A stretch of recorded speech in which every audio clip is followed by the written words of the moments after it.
Hey there, welcome back to the channel, Only Darkness. Glad you decided to spend your precious internet scrolling time with me instead of, doom scrolling memes at 2 a.m. I promise, this is way scarier than your ex texting you hey out of nowhere. Today I've got a story for you. Not just any ghost story, but something that messes with the one thing we all cling to when life gets rough, our memories. This isn't about creaky floors or things going bump in the night. No, this one's about a haunting that doesn't steal your sleep. It steals your happiness. So grab your headphones, maybe a snack. Just don't sit too close to the tiles on your floor. You'll see why. This is the story of the Whispering Tiles. What is the most precious thing you own? Not in your wallet, not on your shelf. I mean the thing you keep inside the vault of your own mind. Your happiest memory. The one you replay when the world goes dark. The sound of a specific laughter. The warmth of a specific hug. Now, I want you to imagine the exact moment that memory begins to play in your mind and you feel a tug. A silent, invisible thread pulling the color out of it. The sound becomes muffled. The feeling goes cold. This is not forgetfulness. This is theft. And I am here to tell you about the thief. It doesn't want your body. It doesn't want your house. It wants the artifacts of your soul, your joy, your passion, your love. It consumes them, leaving you with the perfect photographic memory of a moment that feels as hollow as a vacant room. It wears your happiness like a skin. It plays your love like a stolen record. And the most terrifying part? You invite it in. You welcome it. Because it doesn't live in the shadows under your bed. It lives in the light. In a room of beautiful hand-painted tiles. And once it has a taste for the light inside you, it will follow the scent home. So listen closely, because by the end of this, I need you to answer one simple question. How would you know if your happiest memory was no longer yours? My name is Area Vesper, and this is Echo Chamber. The case file was labeled Passive Haunting 22 Lament Lane. The previous owners, the Millers, sold the property after only 3 months.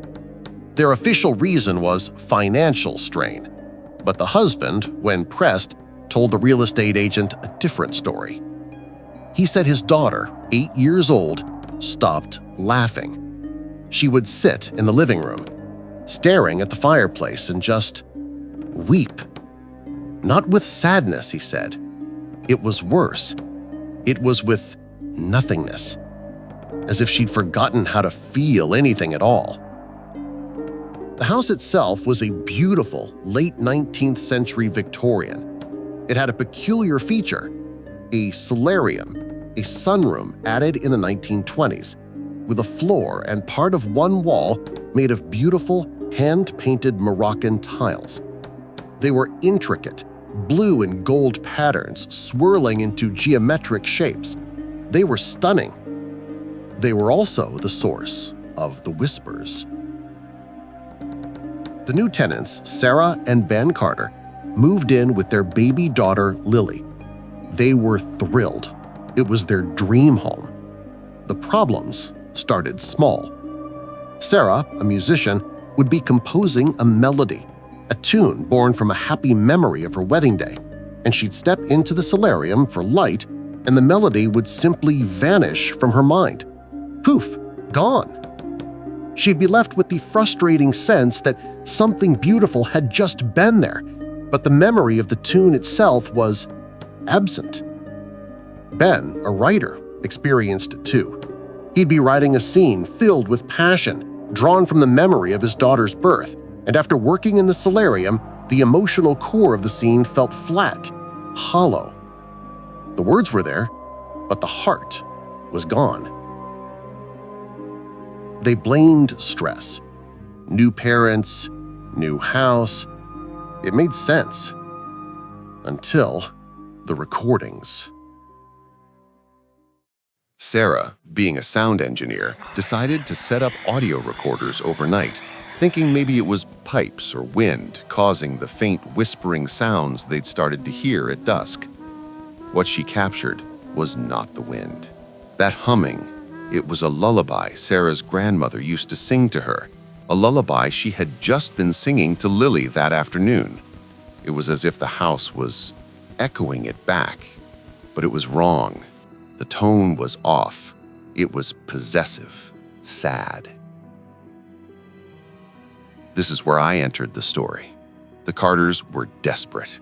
They weren't being attacked. They were being drained. I began my research. The history of the house was a dead end, but the history of the tiles, that was a different story. They were commissioned in 1923 by a man named Alistair Finch for his wife, Elara. Elara was a celebrated opera singer, known for her breathtaking emotional performances. The solarium was a gift, but Alistair was not a kind man. He was pathologically jealous. He believed Elara's talent, her ability to feel such profound emotions, belonged to him. He didn't just want her love, he wanted her very capacity for feeling. I found Alistair's private journals. He was a student of the occult. He had the tiles specially crafted, imbued with what he called sympathetic resonance. His plan was monstrous. He wasn't trying to trap a ghost. He was trying to create a prison for a soul, his wife's soul.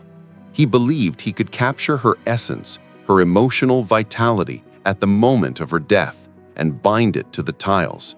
He wanted to keep her talent, her passion, forever preserved in his house, like a butterfly pinned to a board. The journal entry from the night she died is chilling. Aria as Alistair. The preparation is complete. The tiles are charged with intention. Tonight, I will give Elara the tea. It will still her heart, but slowly. As her life fades, her spirit, her glorious emotional energy, will have nowhere to go but into the receptive surface of the tiles. She will not be gone. She will be curated. I will play her joy like my favorite symphony. He poisoned her. He murdered his wife in that solarium, believing he could trap her emotional essence. And in a way, he succeeded. But a soul shattered by betrayal doesn't leave behind pure joy. It leaves behind a hunger, a desperate, lonely echo. Elara didn't die, not fully. A fragment of her consciousness, defined by her final moments of betrayal and a desperate clinging love for the emotions that defined her life, became bound to the tiles. She became a phantom, a psychic vampire. But she doesn't feed on fear. She feeds on positive emotion. She leeches the happiness, the love, the creativity directly from the memories of those who enter her domain. She's trying to reassemble the emotional life that was stolen from her by stealing from others. Armed with Alistair's journal and a sickening understanding, I went back to 22 Lament Lane. I had to prove it, not just for the case, but for my own sanity, to know that such a thing could exist. My equipment was simple: a high-quality digital recorder, a backup, and a heart that was pounding against my ribs like a trapped bird. The house felt different this time, aware. Sarah and Ben had taken Lily and left for the night, and the silence they left behind was expectant. The air in the solarium was frigid, a stark contrast to the warm evening outside. It wasn't a natural cold. It was a deep, stored chill, the kind that seeps into bone. I placed the recorder in the center of the floor, the red light a single, accusing eye in the twilight. I sat before it, the intricate tiles pressing their patterns into my legs through my jeans. I closed my eyes, but that was a mistake.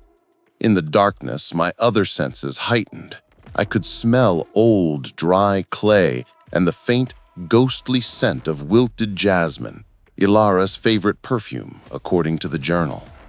My plan was to offer a memory as bait, a single, perfect, happy memory. I chose my 9th birthday. My brother, Leo, had saved up for months to buy me a vintage kaleidoscope. I remembered the weight of it in my hands, the dizzying, perfect patterns of color, and the sound of his laughter, a loud, uninhibited, joyful sound as I gasped in delight. I held on to that memory. I wrapped myself in its warmth. And for a moment, it was just me and Leo in that sunlit backyard. I could feel the grass under my feet. I could see the dappled light through the oak tree. And then I felt the first tug. It wasn't a sound or a sight. It was a sensation deep in the core of my mind. A psychic fishhook sinking into the fabric of that memory. The warmth of the sun in my memory began to leach away, replaced by the physical cold of the solarium. The vibrant colors in my mind's eye, the reds and blues of the kaleidoscope, began to bleach, fading to sepia, then to a dull gray. It was pulling the thread of the memory out of me. I tried to hold on, to focus on Leo's face, but his features were smudging, becoming indistinct. A wave of profound loss, far more acute than simple sadness, washed over me. It was the loss of the thing itself. I was being emotionally pickpocketed. And then the whispers started. Not from the recorder, from the room itself. They weren't in the walls, they were in my head. A soft, feminine sigh of satisfaction. Panic flared. This was wrong. This was more than an echo. It was conscious. It was feeding. I almost broke then. I almost ripped the headphones off. But then I heard it. Through the headphones, a sound that froze the blood in my veins. It was Leo's laughter. But it was wrong. It was my memory, yes, but played back on a cracked record. The joy was still there, but it was layered with a haunting, profound loneliness. It was his laughter, but it was now her laughter too. She wasn't just playing it. She was tasting it, savoring it, and her own sorrow was corrupting it. It was my memory, stolen. I screamed. I don't even know what I said. I flung the headphones away and scrabbled backward on my hands and heels, like a crab away from the center of the room. My shoulders slammed into the doorframe, a burst of real physical pain that shocked me back into the present. The connection broke. And like a tide rushing back into a vacuum, the memory of my birthday flooded my mind. The kaleidoscope, the sun, Leo's face. It was all there, but it was ruined. It felt like I was watching a home movie of the event, not remembering it. The emotions were secondhand. The colors were dim. There was a cold fingerprint on it now. Hers. We performed the cleansing ritual from Alistair's journal, a ritual of severing, of breaking sympathetic bonds. We used salt, sound, and a focused will to reject the entity's presence. The air in the house warmed by 10 degrees in what felt like an instant. The Carters reported the change was immediate. The emotional fog had lifted. Sarah said she wrote a new song, the first in months. Ben said the words flowed again. And little Lily, She laughed, a real bubbling baby laugh that didn't just sound happy, it felt happy. The case was closed. The phenomenon was documented and seemingly resolved. I packed my bags, said my goodbyes, and told myself I had faced the darkness and won. But I had made a fatal error for an investigator of the paranormal. I had engaged with a sentient hunger. I had offered it a piece of myself, and in doing so, I hadn't just given it a taste, I had shown it where the pantry was. The first night I was back in my own apartment, I thought the residual feeling would fade. I told myself it was just trauma. But then, as I was drifting to sleep, I heard it, not in the room, in the space between waking and dreaming. A single clear ping, like a tile. And then the faint, distant sound of a kaleidoscope turning. Weeks passed. I was editing the audio for this episode, listening back to the recording from the solarium. I was cleaning up the audio, isolating the whispers, and I found it. Something I hadn't heard in the moment. Thank you for the laughter, Aria. It's so much warmer than the silence. She knows my name. She didn't just take a memory. She established a connection, a thread. And now, for the past 3 nights, as I try to fall asleep, I've started to hear it. Faint, like a radio station from another country. The sound of my own happy memories played back to me on a loop. My own laughter echoing in the dark of my bedroom. She's not in that house anymore. A part of her hitched a ride home with me. She's not trying to hurt me. I don't think she can. She's just lonely. She's found a new source of warmth, and I can feel the edges of my older, fonder memories starting to fray. They're becoming hers. So I leave you with this.